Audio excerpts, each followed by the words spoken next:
दिल दुखाकर, आजमा कर या रुलाकर छोड़ना हमने सीखा ही नहीं अपना बनाकर छोड़ना। हाय हाय हाय हाय। तुम यंगस्टर को मेरे पास तो लाओ ना, तुम उसको आती क्या खंडाला में मत उलझाओ। मजरू साहब का एक गाना है, राही मनवा दुख की चिंता क्यों सताती है, दुख तो अपना साथी है, सुख है एक छांव ढलती आती है जाती है, दुख तो है।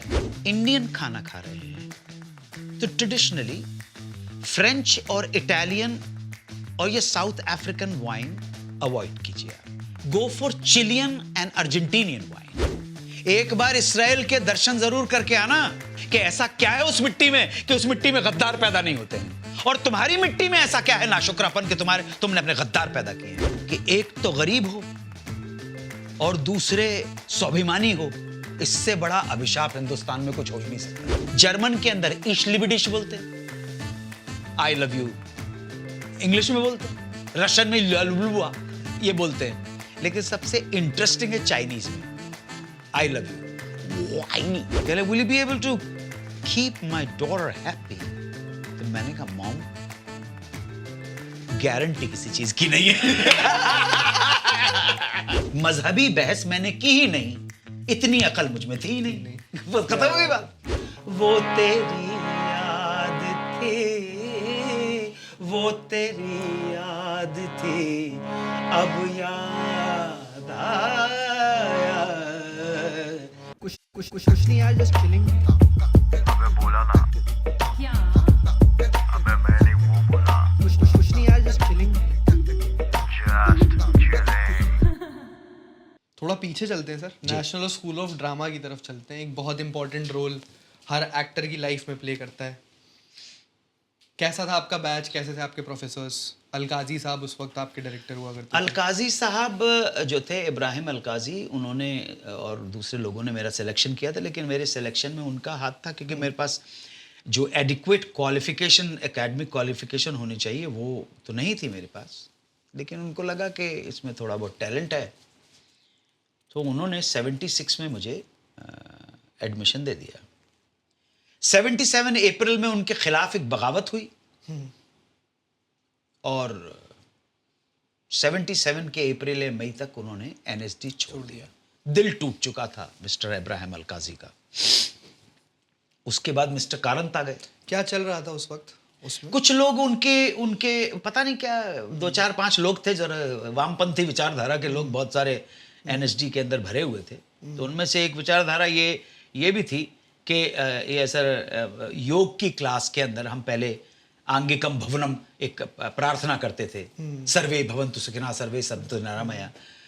ये बृहदारण्यक का ये श्लोक है, और मुझे लगता है कि जिसने ये श्लोक लिखा है, इस पूरे सृष्टि को, इस पूरे ब्रह्मांड को, इस पूरे संसार को उस व्यक्ति से ज्यादा चाहने वाला कोई आदमी नहीं होगा, जिसने निस्वार्थ भावना के साथ, नो टर्म्स एंड कंडीशन के साथ ये श्लोक लिखा, सर्वे भवन्तु सुखिनः सर्वे सन्तु निरामया सर्वे भद्राणि पश्यन्तु माँ कश्चित् दुःख भाग् भवेत्। इसका संबंध किसी धर्म से है ही नहीं कि ओम बोलिए, अल्लाह बोलिए, और ये कुछ ये सब नहीं है।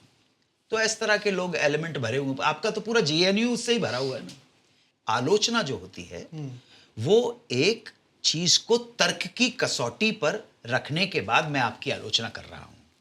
कम्युनिज्म की, मार्क्स की जो विचारधारा है, अगर आप एक कि मजदूर का पसीना सूखने से पहले उसका श्रम मिल जाना चाहिए, कितनी अच्छी बात है। इंसान का इंसान से बराबरी का नाता होना चाहिए, अरे क्या कमाल की बात है। लेकिन जब आप इस दर्शन को जब राजनीति में लाते हैं, तो अब असल में जमीन के ऊपर धर्म क्षेत्र कुरुक्षेत्र हो जाता है, समझे आप।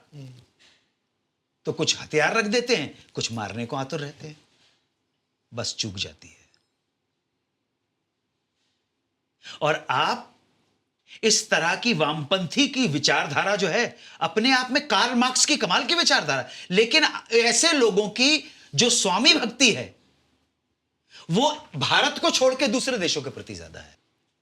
रोटी यहां की खाओगे, पानी यहां का पियोगे, इसी मिट्टी के अंदर है, और इसी मिट्टी से गद्दारी है और दगाबाजी है।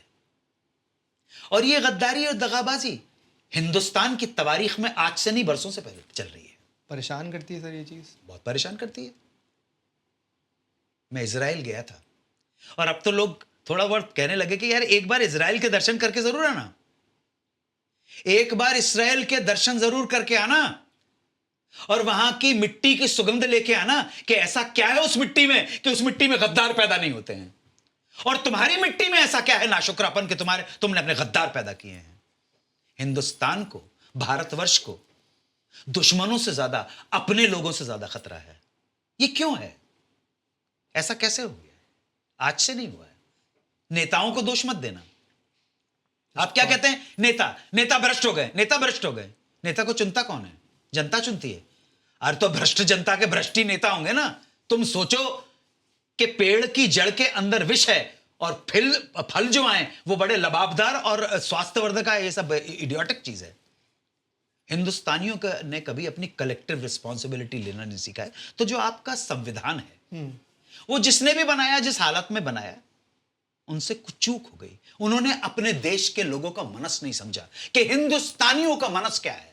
समझ लेते तो संविधान का रूप कुछ और होता। हर बड़ी समस्या की जड़ में एक ऐसा बिंदु सूक्ष्म छुपा हुआ जिसे आप देख नहीं सकते हैं। स्पर्म। याद है विक्की डोनर का स्पर्म? देख नहीं सकते आप। देखा कहां? जनसंख्या का विस्फोट, बेस में क्या है? स्पर्म। Right sir?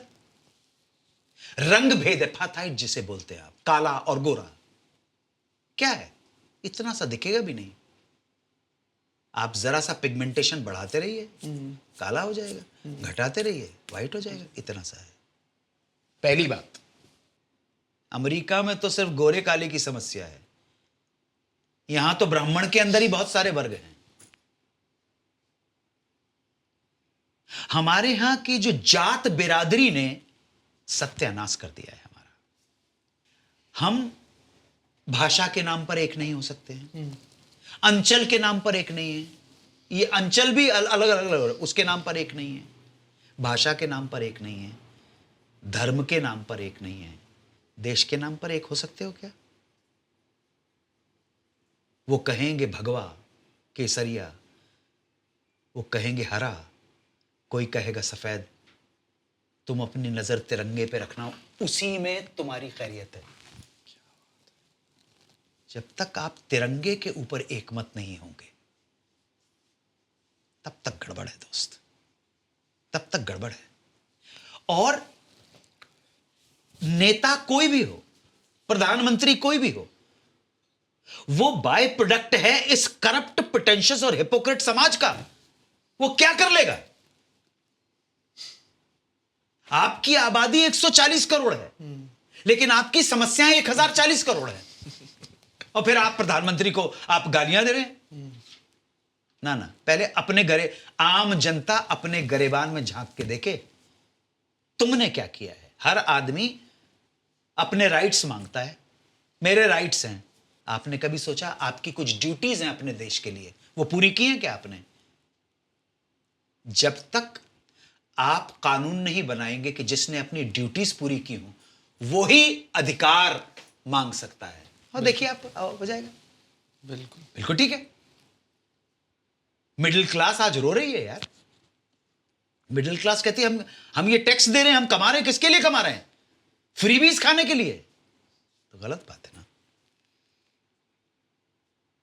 फ्रीबीज का रोटी कपड़ा मकान तक तो ठीक है, लेकिन आपके घर में एसी चले और मेरे पैसों से चले तो मुझे लगता है ये बहुत ज्यादा है, अन्याय है हम लोगों के खिलाफ।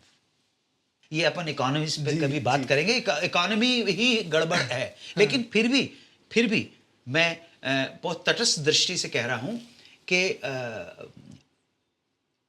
संसार जब डूबने के कगार पर होगा तब भी न जाने किन कारणों से मेरा भारतवर्ष सबसे लास्ट में गिरेगा। हम कितने ही मूर्ख हों, हम कितने ही भ्रष्ट हों, आडंबरी हों, लेकिन फिर भी शांति की खुशबूदार हवाएं तो हमारे देश से पूरे विश्व को पहुंचेगी। मैं अपने देश का, उसके सिस्टम का बहुत बड़ा क्रिटिक हूं, परंतु ये मेरा देश है। भारत माता के प्रति अगाध श्रद्धा है मेरे मन में। मेरा सर केवल उसके लिए झुकता है और किसी के लिए नहीं झुकता। मैं तो जानता भी नहीं हूँ। अब बॉडी का रोल डिक्शन में और लैंग्वेजेस में कैसा होता है, अगर आप उस जहां से साउंड प्रोड्यूस होती है वो एक ये है उदर जो कहते हैं जी। फिर आपका सीना है, फिर गला है, चाइनीज नाक है, और जापानीज जो है रेजोनेटर्स बोलते हैं, वो अपने कंधे से भी प्रोड्यूस करते हैं। जी तो ये मेरा अपना मानना है कि अगर एक व्यक्ति को संस्कृत, अरबिक और चाइनीज आती है तो आप दुनिया की लगभग मेजॉरिटी जो लैंग्वेज है 95% भाषा बोलने में आपको कोई दिक्कत नहीं होगी, सीखने में कोई दिक्कत नहीं होगी। सुनिए कैसे जी कि संस्कृत का उद्गम जो है वो यहां से चलता है। ये है जटाट विग्गलज्जल प्रवाह पावत स्थले गले वलाम प्लविते भुजंग तुनुमालिका डमट डमट डमट डमट निनाद विड्डमर्वयम चकार चंड तांडवम तनो तुनः शिवा शिवम। यहां से चल रहा है सारा। ये है। तो ये दोनों एरिया कवर हो गए। जी अभी ये कवर हो गया संस्कृत ने। अभी देखिए ये हलक का आ गया, ला इलाहा इल्लल्लाह मुहम्मद रसूल अल्लाह कुल अल्लाह सदल्लाहु समद लाम यलिद वलाम यूलद कुफान हलक बिस्मिल्लाहिर रहमानिर रहीम। ये सारा यहां से चल रहा है। तस्बिहूना अला खैर यहां से चल रहा है। जी एक दूसरा रेजोनेटर, तीसरा रेजोनेटर, संस्कृत हो गई, अरबिक हो गई। अब यहां से ये होते चाइनी नी हाओ मा हाओ पो हाओ नी थाई के चल नी हम प्याओ ल्यां। अब ये तो सब कवर कर लिया। अब बचा क्या? डच और जर्मन की साउंड। फिर से एक बार। अच्छा ये साउंड भी निकल जाएगी। Television, pleasure, measure, treasure. But ये जो ज है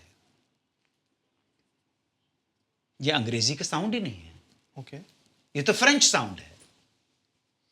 और फ्रेंच का जो ज है वो जे से निकलता है, जॉन पॉल सार्त्रे। अभी मैं मे के अंदर कान गया था। 99% कान्स बोलते हैं, लेकिन फ्रेंच भाषा के अंदर एस साइलेंट है, कान है, वो कान है। ज फ्रेंच का है, इंग्लिश का है ही नहीं। और फ्रेंच का जो ज है वो जे से शुरू होता है, ज।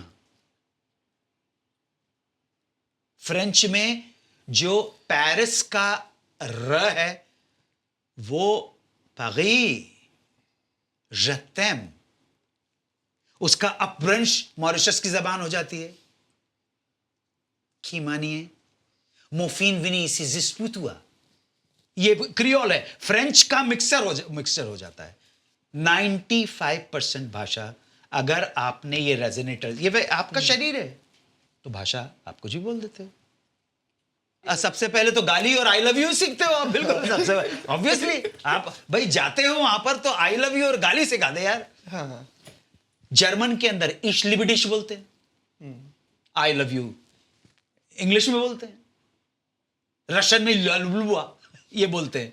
लेकिन सबसे इंटरेस्टिंग है चाइनीज में आई लव यू, वो आई नी, ये है। मैंने आपको बोला आई लव यू, वो आई नी।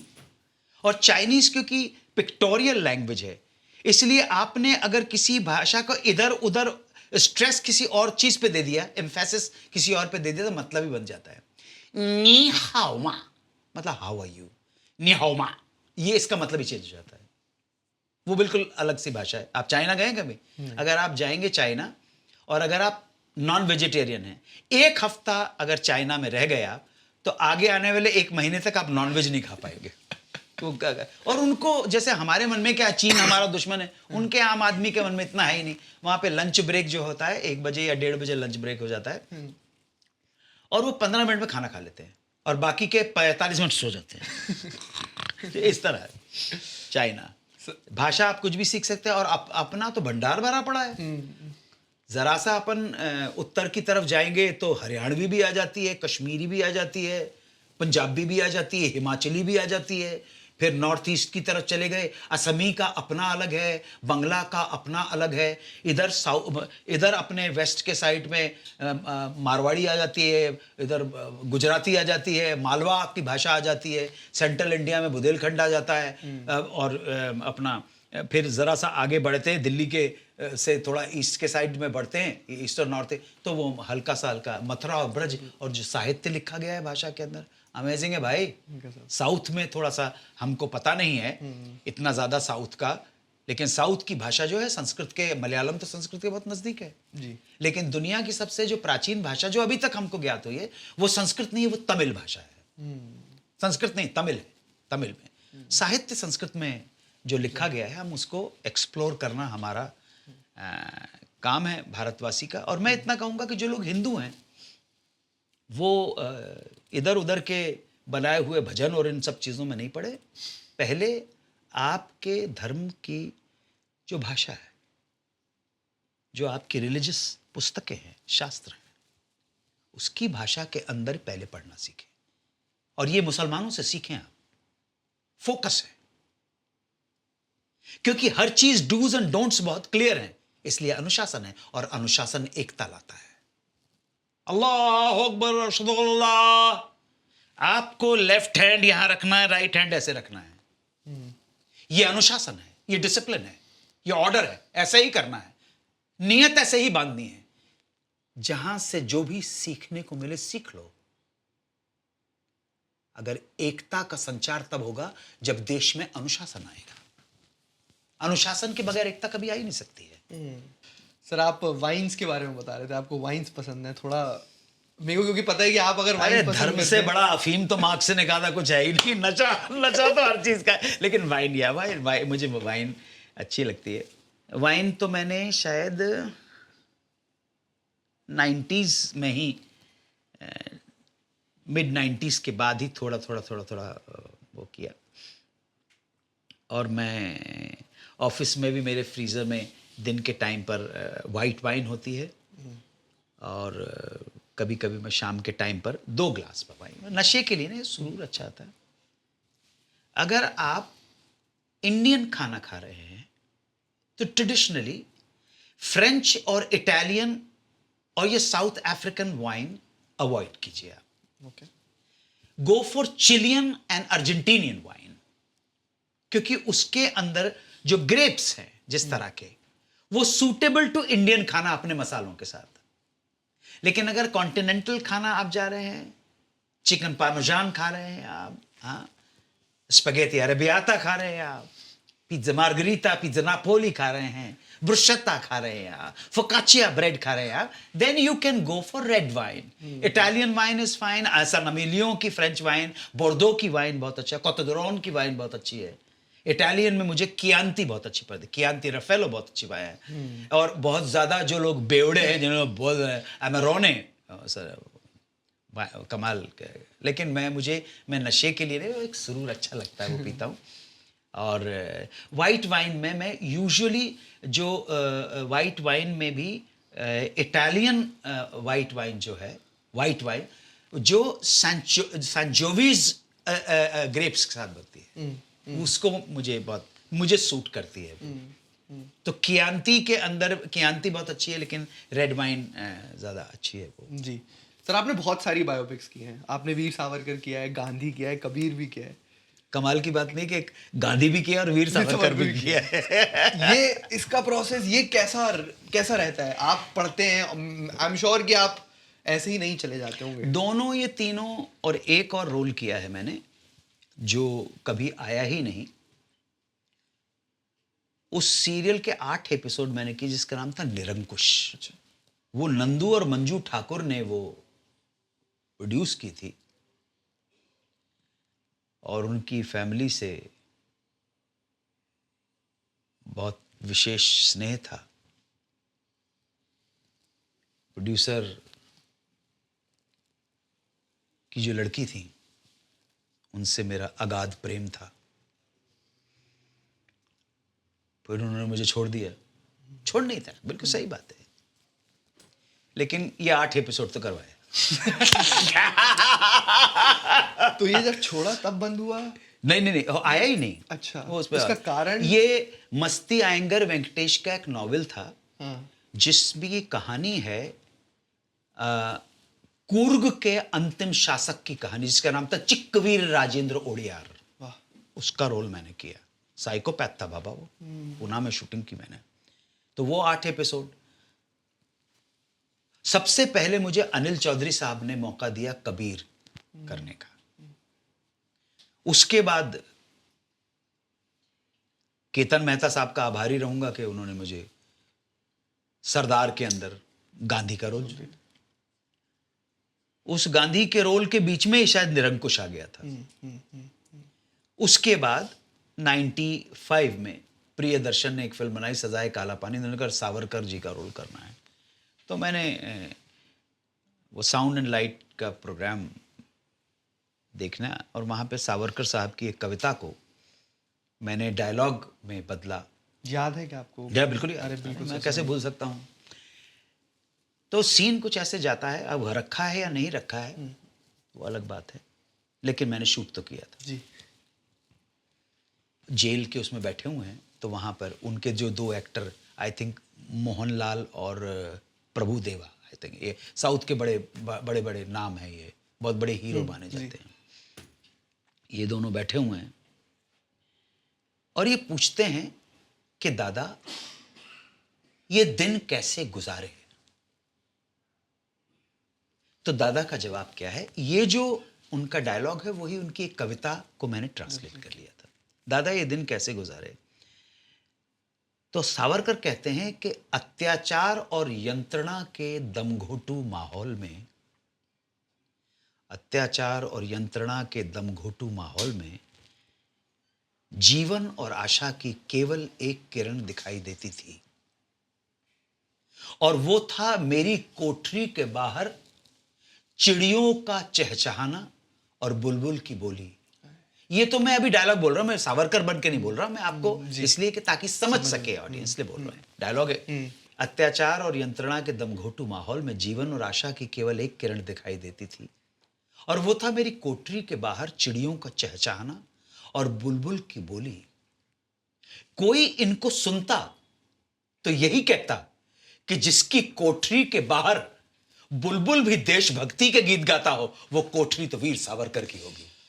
क्या हाँ सर, ये है सर। क्या बात। हाँ, तो आपने पूछा ना आप क्या हैं, आप एक्टर हैं, सिंगर हैं। मैं सर्वप्रथम एक भारतीय हूं जो अपनी जिम्मेदारी को अपनी मातृभूमि के प्रति महसूस करता है। ये है सर। कमाल। फिर और जो सरदार में जो महात्मा गांधी की स्पीचेस थी जिनका मैं बहुत बड़ा आलोचक हूं। पर क्या आप बायोपिक्स पे बिलीव करते हैं? बहुत बायोपिक्स बनती है। बायोपिक हिंदुस्तानियों को नहीं बनानी चाहिए। हिंदुस्तानियों को बायोपिक नहीं बनानी चाहिए क्योंकि बायोपिक बनाते हुए कमर्शियल कंपल्शंस और हमारी सोसाइटी में जो अभिव्यक्ति की स्वतंत्रता के नाम पर जो विरोध और पोस्टर फाड़ना और बसें जलाना, वो जो अराजकता है, इस वजह से न्याय नहीं कर पाएगा आप बायोपिक के साथ। गड़बड़ करोगे कुछ, आप कमर्शियल एस्पेक्ट घुसेड़ने की कोशिश करोगे और वहीं पर ऐसी की तैसी कर देते। तो इंडियन डायरेक्टर्स को बिल्कुल बायोपिक को अपने देश की समस्याओं को समझते हुए, सामाजिक जो परिवेश को समझते हुए, आप इस काबिल हो ही नहीं कि आप बायोपिक के साथ न्याय कर पाओ।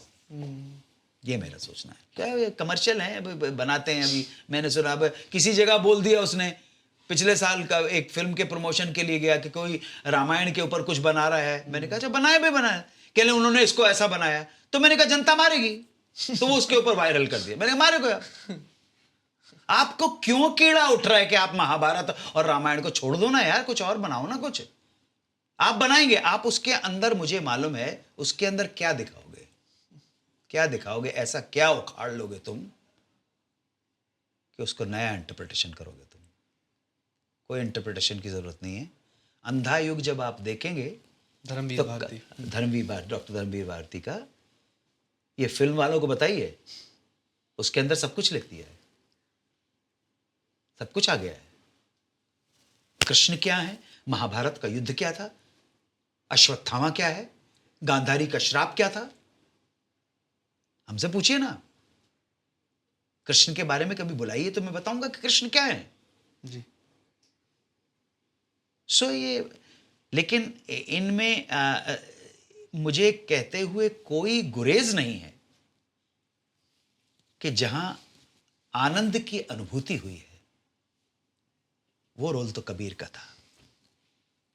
हद में रहे सो औलिया, बेहद रहे सो पीर। हद में रहे सो औलिया, बेहद रहे सो पीर। हद बेहद के पार जो, बाको नाम कबीर। ओशो कहते हैं कि कबीर जैसी विद्रोही चेतना सहस्त्र वर्षों में कभी पैदा होती है। मीरा का नृत्य और बुद्ध का मौन जहां मिलते हैं, वहां कबीर की उत्पत्ति होती है। क्या बात है तो कबीर वो कभी अच्छा है, आपने इतनी सारी चीजें अपने इससे, मुझे तो पहली बार पता पड़ा। मतलब आप इंटरव्यू ले रहे तो ये पॉडकास्ट क्यों कर रहे हैं यार? नहीं सर, वो वैसे नाम बदल गया है सर, नाम वो बदल आजकल। गया है यार, वो है वही। अभी Interview वो ही है कहते हैं सर। टीवी वाले साहब बाइबल बाइबल, अबे मैंने कहा घंटा बाइबल यार, ये तो दूरदर्शन के टाइम से ही मांगते थे यार, 15 एपिसोड का सिनॉप्सिस दे दो, 15 एपिसोड लिख के दे दो। काहे की बाइबल बाइबल, तुमने भाषा को बेवकूफ बनाने की कोशिश मत, ओटीटी जब पिचिंग करने लगता है, काहे की कौन था तू बे? एड फिल्म वाला था ना, यहाँ घुस गया है, 1 मिनट की चीज बनाता था तू। सर आप अपनी वाइफ से कैसे मिले थे? मेरी वाइफ को मैंने, मेरी एक फ्रेंड है डॉक्टर, उसके क्लिनिक में देखा था। सो हम उस नस्ल के हैं जो बिलीव करते हैं कि जिससे प्यार है वही हमारी पत्नी बने, उसके साथ ही जीवन यापन। और बड़े गर्व के साथ कह रहे कि हमने प्यार 7-8 बार किया और बड़ी शिद्दत के साथ किया है। तो 5 बजे मिला था मैं, और 5:35 में मुझे लगा यार ये सही है बिल्कुल। और मैंने 5:35 पे प्रपोज कर दिया। प्रपोज मतलब लव नहीं, विल यू मैरी मी, खत्म हो गई। तो अमेरिकन लगे, वाह ये कौन है भाई? और वो इंडिया से हैं, बाहर रही हैं? पटेल समुदाय की हैं, गुजराती हैं, लेकिन वो बाहर रही नहीं, वो तो उनके 3 जनरेशन अमेरिका में है, तो वो उनका भारत से कोई लेना देना नहीं है।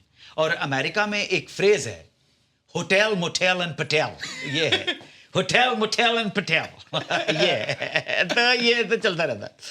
बस मैंने 17 दिन में शादी कर ली थी। ये 31 मार्च की बात है, 17 दिन बिल्कुल शादी कर ली। फिर उसके बाद मेरी मदर इन लॉ, जिनको मैं मॉम बोलता हूँ, जाहिर है कि वो घबरा गई थी उनकी अकेली संतान को। ये कौन यार फिल्म वाला है यार, कुछ ना शक्ल है ना सूरत है ना कुछ फ्यूचर है, एक कमरे में रहता है, ऐसा पता पड़ गया था। उन्होंने सब कर कह रहे will you be able to keep my daughter happy? तो मैंने कहा मॉम गारंटी किसी चीज की नहीं है, I will try my best, लेकिन पहला वर्ड मैंने बोला। मेरे पास मेरा दर्शन, मेरा अपना दर्शन जो भी है, फिलॉसफी है कि तब तो मैं भगत, मतलब बिल्कुल हिंदू उसमें था कि यार सुख दुख की गारंटी तो उसके वो भगवान के हाथ में है। मैं किसी के सुख और दुख की गारंटी देने वाला होता कौन हूं? ये तुमने सोच भी कर, इसलिए मैंने बोला गारंटी किसी चीज की नहीं है, गारंटी तो किसी और के हाथ में है। I will try my level best. कभी कभी क्या होता है कि हस्बैंड और वाइफ, एक लड़का और एक लड़की, दोनों को बहुत सारी चीजों में कॉम्प्रोमाइज तो करना पड़ता है। Life itself is a name of compromise. तो अगर जीवन के मोड़ में या रिश्तों के चौराहे पर कभी कॉम्प्रोमाइज करना पड़ जाए तो घबराना मत। झुकता वही है जिसमें जान होती है, अकड़ तो मुर्दे की पहचान होती है। थोड़ा बहुत 2 कदम तुम भी चलो, 2 कदम हम भी बढ़े। और मुझे घर टूटते हुए घर अच्छे नहीं लगते हैं। तो मेरी यही प्रार्थना है आप सबके लिए कि आप हंसते खेलते हुए इस दुनिया से गुजरें, किसी पे बोझ बन के नहीं गुजरें। बस क्या बात है। एक हिचकी आए और चले जाए, इससे अच्छी मौत नहीं हो सकती है। सोक्रेटिस के पास, पूरे एथेंस को मालूम था कि सोक्रेटिस की पत्नी जो है वो झगड़ालू है, बड़ा क्लेश करती है, बड़ी कलह करती है। उसने तो बोला कलह के अंदर हस्बैंड के मुंह के ऊपर गरम खौलता हुआ पानी फेंक दे तो पूरा जल फपोले पड़ गए बेचारे सारे। सब पूरे एथेंस को मालूम था। पारिवारिक, बीवी, ये डिपार्टमेंट सॉक्रेटिस का। तो उनका एक शिष्य आया उनके पास, कहने लगे गुरुजी आशीर्वाद लेने आया हूँ, शादी करने वाला हूँ, तो बस आशीर्वाद कहे कि कर लूँ ना। सॉक्रेटिस उसके कानों आंखों में देखा और कहने लगे हाँ शादी कर ले।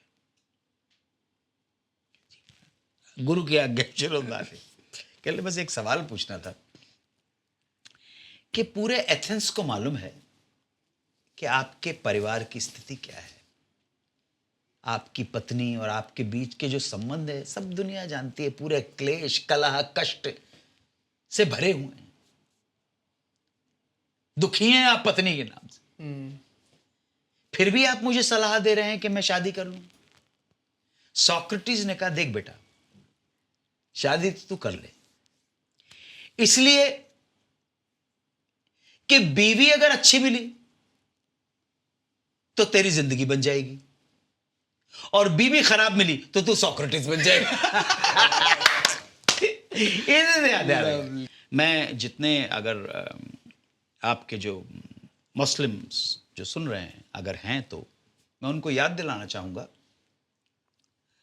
कि Prophet Muhammad, when he was 25 years old, he married a rich widow called Hazrat Khadija. और मैरिज जो थी 15 साल तक रही, and after that Khadija was 15 years elder to the Prophet Muhammad.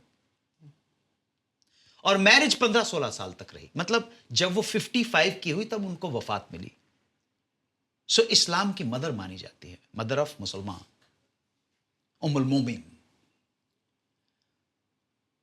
और आप ताज्जुब करेंगे, प्रॉफिट मोहम्मद जिंदगी में खदीजा के आने के बाद बने हैं, और उनका वंश भी जो चला है वो उनकी बेटी के थ्रू चला है, हजरत फातिमा के थ्रू। नियति में जो लिखा हुआ है वही है, आप कुछ नहीं कर सकते। तुम ढूंढने निकलोगे। अभी क्या था बॉस, क्या हुआ कि एक लड़का हुआ करता था, कहानी है, ठीक है। सारे दोस्तों में स्कूल कॉलेज के टाइम के कि यार मैं भाई साहब अपन तो A1 लड़की से शादी करेगा, जीनियस होनी चाहिए, हर फील्ड में जीनियस होनी चाहिए, खूबसूरत एक नंबर की, पैसे वाली भी और जीनियस होनी चाहिए। अच्छा भाई जीनियस लड़की। कॉलेज खत्म कंप्लीट हुआ और सारे उसके दोस्त अपने अपने काम में लग गए, और सारे दोस्त 15 साल बाद मिले। सब ने कहा यार मेरे 2 बच्चे हैं, फलाना फलाना। उसका जब टर्न आया, कहने भाई तेरे कितने? कहते मैंने शादी नहीं की। कहते शादी नहीं की? अबे तू तो कहता था जीनियस लड़की, कि जीनियस लड़की मिली नहीं? कहले हाँ मिली ना। फिर क्या हुआ? कहना वो भी जीनियस ढूंढ रही थी। जीनियस वो भी ढूंढ रही थी भाई, तू ही नहीं ढूंढा था, वो भी जीनियस ढूंढ। तो और मिलनी होगी तो मिल जाएगी, नहीं मिलनी होगी तुम्हारे केस से नहीं मिलेगी। वो पान मसाला वाला जो ऐड है उस पे जनता, मैं चाहूंगा कि आप जनता को जवाब दें कि जब आपने वो राष्ट्रीय पान मसाला किया था तो क्या इंटेंट था, वो एक क्लियर होना चाहिए जनता के माइंडसेट में। देखो राष्ट्रीय पान मसाला का तो मुझे मालूम भी नहीं कि मैंने किया था कि नहीं किया था, लेकिन मुझे मालूम है उसके ऊपर थोड़ा बहुत गाली भी पड़ी। अरे जंगली रवि में तो मेरे को जितनी माँ बहन की गालियां पड़ी है यार, मैं बता नहीं सकता। किस पे? तो जंगली रमी पे और राष्ट्रीय दोनों पान मसाला पे माँ बहन की गालियां, पर तेरी माँ का तेरी बहन का। अभी भाई अगर राष्ट्रीय पान मसाला का ऐड किया तो मुझे पैसे के लिए, मैं तो राष्ट्रीय पान मसाला खाता नहीं हूं, ठीक है। और अगर वो गलत है तो भारत सरकार को कड़े कदम उठाने चाहिए। अगर जंगली रमी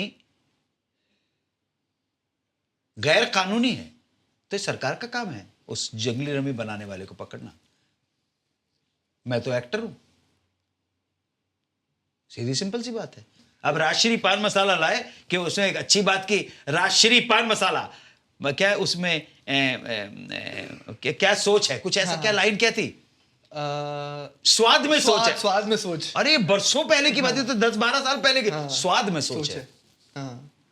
राष्ट्रीय पान मसाला ऐसा कुछ था ना ऐड। पर ऐड में पहले कुछ चल रहा था खून ब्लड डोनेशन की बात, फिर उसके बाद एकदम राष्ट्रीय आता है।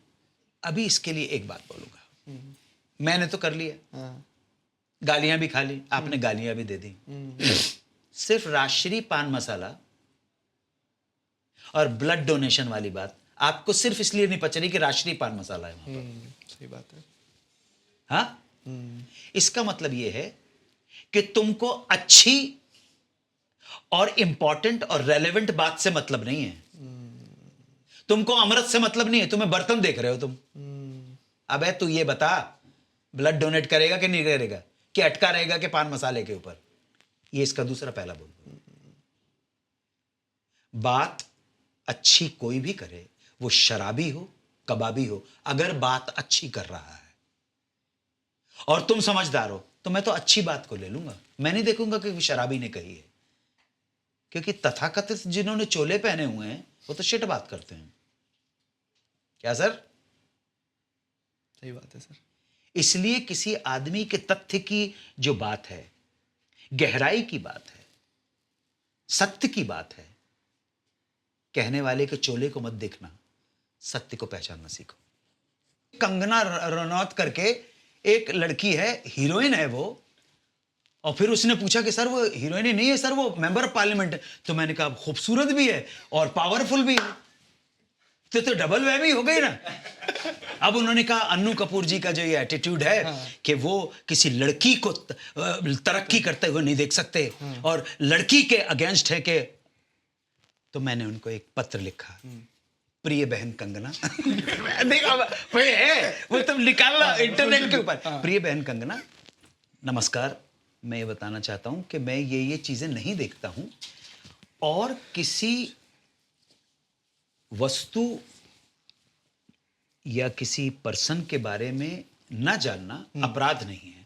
अपराध केवल उस देश का कानून न जानकर गलती कर देना अपराध है। ओनली ध्यान रख रहा आप। वो आपको आपने मोबाइल करते हुए आप गाड़ी चला रहे हैं, हवलदार पकड़ेगा, आप कहते हैं मुझे मालूम नहीं था, वो कहता साहब ये एक्सक्यूज नहीं है, यहाँ पे आपको बस इसको छोड़ दिया जाए तो मैं आपको नहीं जानता है, ये it can not be consider a crime. तो मैं आपको जानता नहीं हूँ बहन, और लेकिन फिर भी मेरी किसी बात से अगर आपको तकलीफ पहुंची हो तो मैं क्षमा प्रार्थी हूँ, मुझे माफ कर दीजिए, लेकिन बहन मैं आपको जानता नहीं हूँ। और आप अभी पता पड़ा कि आप राजनेता हैं, तो मैं आपके उज्जवल भविष्य की प्रार्थना करूंगा, और मेरा आशीर्वाद है कि आप कम से कम देश की सेवा कर सकें। देखना, आज ही सुन रहा था यार, आंखों में आंसू आ गए। कितना बढ़िया लक्ष्मी जी कंपोज करते हैं, आनंद बख्शी ने लिखा और किशोर कुमार गए। मेरे दीवानेपन की भी दवा नहीं, मेरे दीवानेपन की भी दवा नहीं, मैंने जाने क्या सुन लिया, तूने कुछ तो कहा नहीं, मेरे दीवानेपन की भी दवा नहीं। मैं ये समझा मेरे दिल की कोई हसरत निकल गई, मैं ये समझा मेरे दिल की कोई हसरत निकल गई, तूने देखा मुझे ऐसे कि तबीयत मचल गई, वरना तेरे सर की कसम आदमी मैं बुरा नहीं, मेरे दीवानेपन की भी दवा नहीं। बेअदब हूँ मैं दीवाना, किस कदर तू खफा हुई, बेअदब हूँ मैं दीवाना, किस कदर तू खफा हुई, छू लिया क्यों बदन तेरा, तौबा तौबा खता हुई, सारी दुनिया में कोई मेरे लायक सजा नहीं, मेरे दीवाने पन की क्या बात है, नहीं। देखो Thank you क्या so much. कंपोजिशन है। ताली, थैंक यू वेरी मच। आपको ये प्रोग्राम जैसा भी लगा हो, मैंने आप पे छोड़ा। लाइक कीजिए, कमेंट दीजिए, आपकी मर्जी है। हम जैसे लोग तो सिर्फ तालियों के लिए नहीं, गालियों के लिए भी तैयार रहते हैं। It's up to you. Thank you very much.